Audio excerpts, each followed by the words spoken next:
Le chat est un domestique infidèle qu'on ne garde que par nécessité, pour l'opposer à un ennemi domestique encore plus incommode et qu'on ne peut chasser. Quoique les chats, surtout quand ils sont jeunes, aient de la gentillesse, ils ont en même temps une malice innée, un caractère faux, un naturel pervers, que l'âge augmente encore et que l'éducation ne fait que masquer. De voleurs déterminés, ils deviennent, seulement lorsqu'ils sont bien élevés, souples et flatteurs, comme les fripons.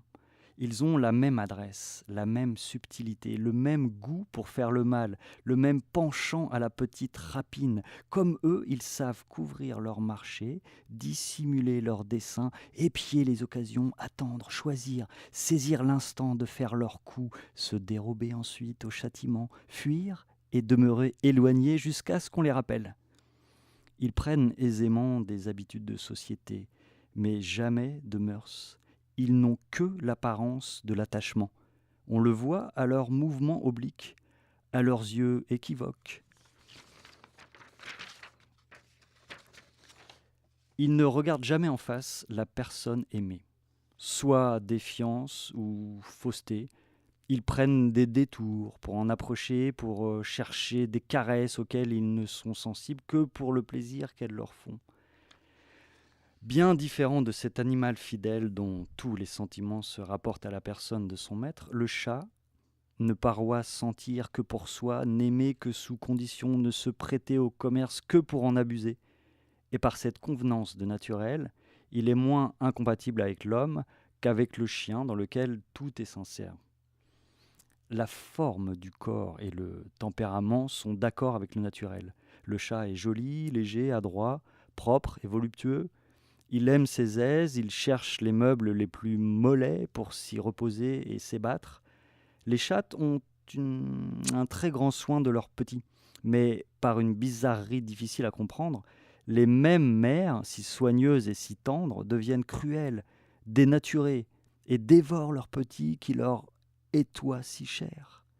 Les jeunes chats sont gais, vifs, jolis, et ce roi aussi très propre à amuser les enfants, si les coups de patte nettoient pas si à craindre. Mais leur badinage, quoique toujours agréable et léger, n'est jamais innocent, et bientôt, ils se tournent en malice habituelle, et comme ils ne peuvent exercer leur talent avec quelque avantage que sur les plus petits animaux, ils se mettent à l'affût près d'une cage, ils épient les oiseaux, les souris, les rats, et deviennent d'eux-mêmes, et sans y être dressés, plus habiles à la chasse que les chiens les mieux instruits. Leur naturel ennemi de toute contrainte les rend incapables d'une éducation suivie. Ils n'ont aucune docilité, ils manquent aussi de la finesse, de l'odorat, qui dans le chien sont deux qualités éminentes. Aussi ne poursuivent-ils pas les animaux qu'ils ne voient plus. Ils ne les chassent pas, mais ils les attendent, les attaquent par surprise. Et après, s'en être joués longtemps, ils les tuent sans aucune nécessité, lors même qu'ils sont les mieux nourris et qu'ils n'ont aucun besoin de cette proie pour satisfaire leur appétit. On ne peut pas dire que les chats, quoique habitants de nos maisons, soient des animaux domestiques. Ceux qui sont les mieux apprivoisés n'en sont pas plus asservis.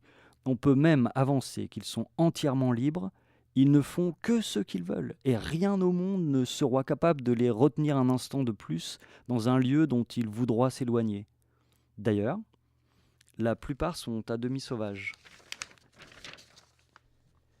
ne connoissent pas leur maître, ne fréquentent que les greniers et les toits, et quelquefois la cuisine et l'office, lorsque la faim les presse.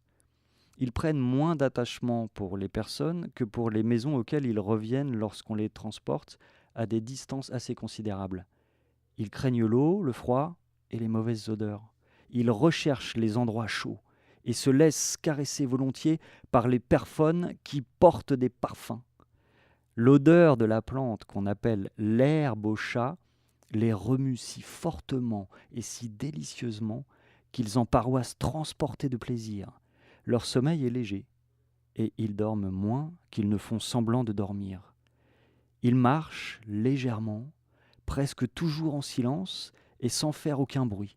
Ils se cachent et s'éloignent pour rendre leurs excréments et les recouvrent de terre.